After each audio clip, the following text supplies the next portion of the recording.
Assalamualaikum warahmatullahi wabarakatuh. Saya Sapri Marullah, mahasiswa Stid Al Khairiyah semester 6 R3, akan menjelaskan syirkah, wakalah, dan sulhu. Ini merupakan tugas dari dosen Pak Topik, yaitu syirkah, wakalah, dan sulhu. Pengertian syirkah, apa sih itu syirkah? Syirkah menurut bahasa syirkah artinya persekutuan, kerjasama antara bersama-sama, itu syirkah. Menurut istilah syirkah adalah suatu akad dalam bentuk kerjasama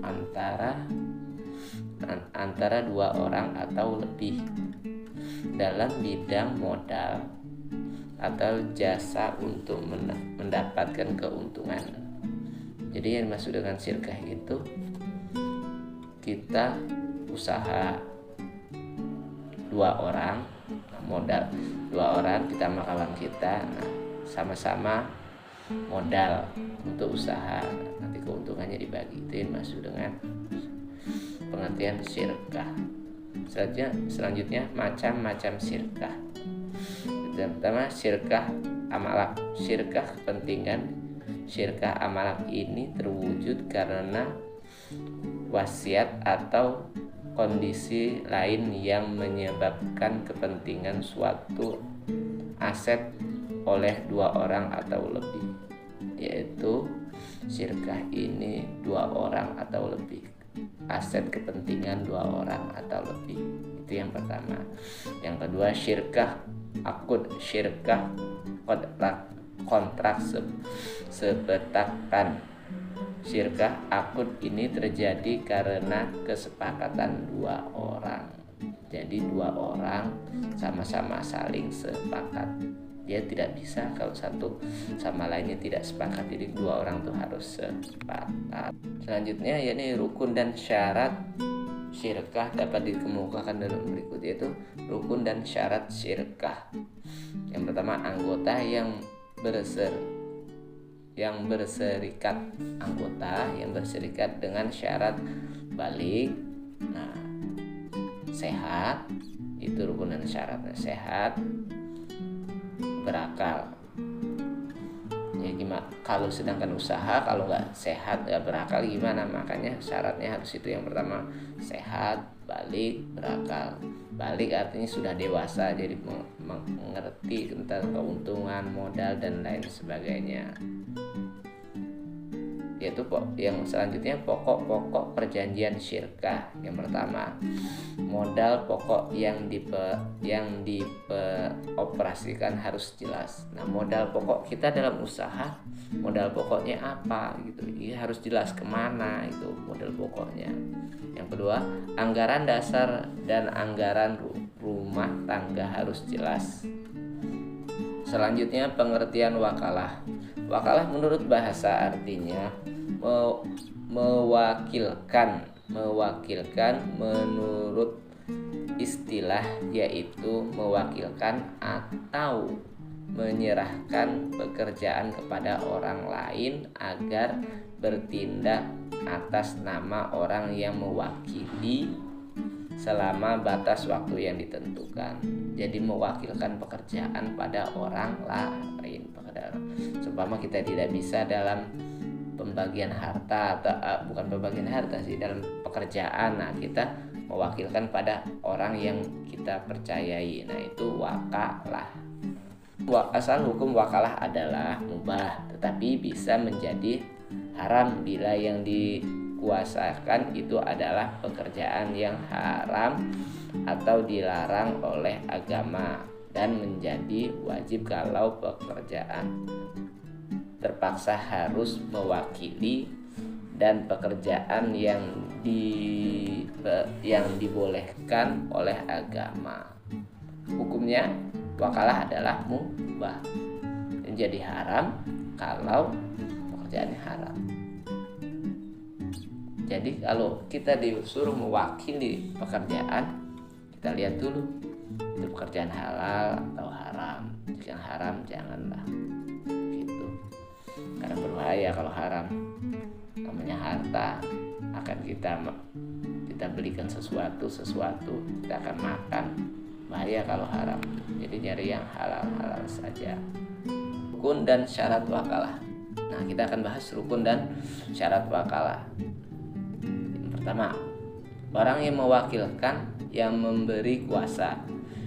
Syaratnya ia yang mempunyai wewenang terhadap urusan tersebut. Nah, jadi kalau kita mau mewakilkan, kita harus punya wewenang. Kalau nggak punya wewenang, gimana mewakilkan? Dua, orang yang mewakilkan, yang diberi kuasa, syaratnya balik, berakal, sehat, positif. Namanya mewakilkan, diberi wewenang, harus berakal sehat. Kalau tidak berakal sehat, dia tidak akan paham tentang itu, bisa-bisa ngaco namanya.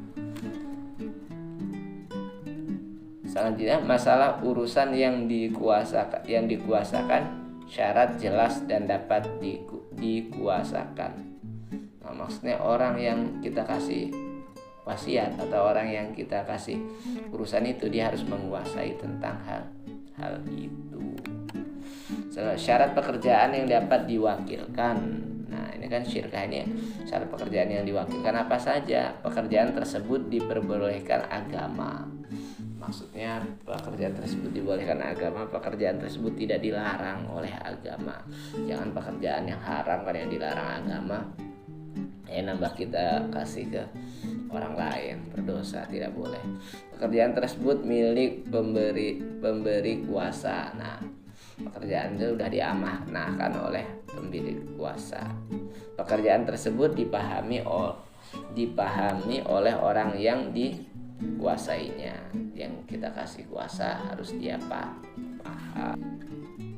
Hikmah wakalah, dapat menyelesaikan pekerjaan dengan baik dan cepat. Sebab tidak semua orang mempunyai kemampuan dapat menyelesaikan pekerjaan tersebut dengan baik dan tepat. Nah, kedua, saling tolong menolong di antara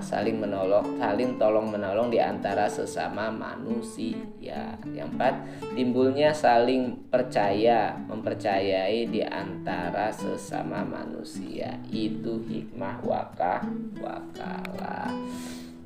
Selanjutnya, pengertian sulhu. Apa itu sulhu? Nah, mari kita jelaskan sekarang. Sulhu menurut bahasa artinya damai. Menurut istilah yaitu perjanjian perdamaian di antara dua pihak yang berselisih. Sulhu dapat juga diartikan perjanjian untuk menghilangkan dendam, prasangka atau permusuhan. Itu pengertian sulhu. Selanjutnya, hukum sulhu. Nah, hukum sulhu atau perdamaian adalah wajib. Hukum sulhu itu wajib.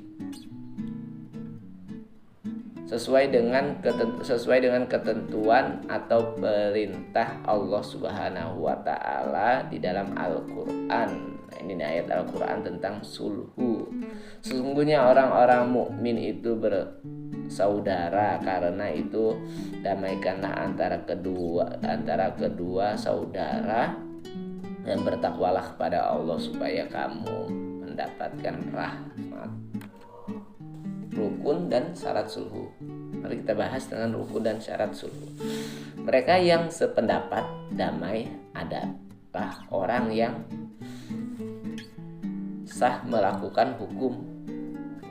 Yang kedua, tidak ada paksaan. Jadi tidak ada paksaan antara satu sama lain yang berdamai itu. Selanjutnya, masalah-masalah yang didamaikan tidak bertentangan dengan prinsip Islam. Jadi ketika ada masalah kita damaikan, itu tidak ada bertentangan dengan prinsip Islam itu. Selanjutnya, jika dipandang perlu dapat menghadirkan pihak ketiga seperti yang di pihak yang ketiga. Maksudnya ketika ada masalah, nah kita harus mendatangkan pihak ketiga gitu yang paham Al-Quran untuk menyelesaikan masalah itu agar tidak salah dalam menyelesaikan masalah. Kalau kita menyelesaikan masalah tidak paham Quran, nah, antar tidak paham hukum dan tidak paham ayat Quran, nambah acak-acakan. Makanya kita harus mendatangkan pihak ketiga. Selanjutnya yakni hikmah sulhu. Adapun hikmah sulhu dapat menyelesaikan perselisihan dengan baik dan benar itu. Jadi hikmah sulhu itu bisa kita selesaikan masalah itu dengan baik dan benar. Itu hikmah sulhu. Yang kedua, dapat meningkatkan rasa ukhuwah Islamiyah. Jadi tali silaturahmi antara kita dengan kawan kita dengan saudara kita dapat terlaksana dengan baik dan benar. Dapat menghilangkan rasa dendam. Ketika masalah udah selesai, itu hilang rasa dendam itu antara kita dengan kawan kita dengan kerabat kita. Itulah hikmah sulhu. Mungkin cukup sekian penjelasan dari saya. Mohon maafnya kurang lebih penjelasan dari wakalah sulhu. Nah, ini saya kurang mohon maaf bila ada salah-salah kata. Saya akhiri. Syukron. Assalamualaikum warahmatullahi wabarakatuh.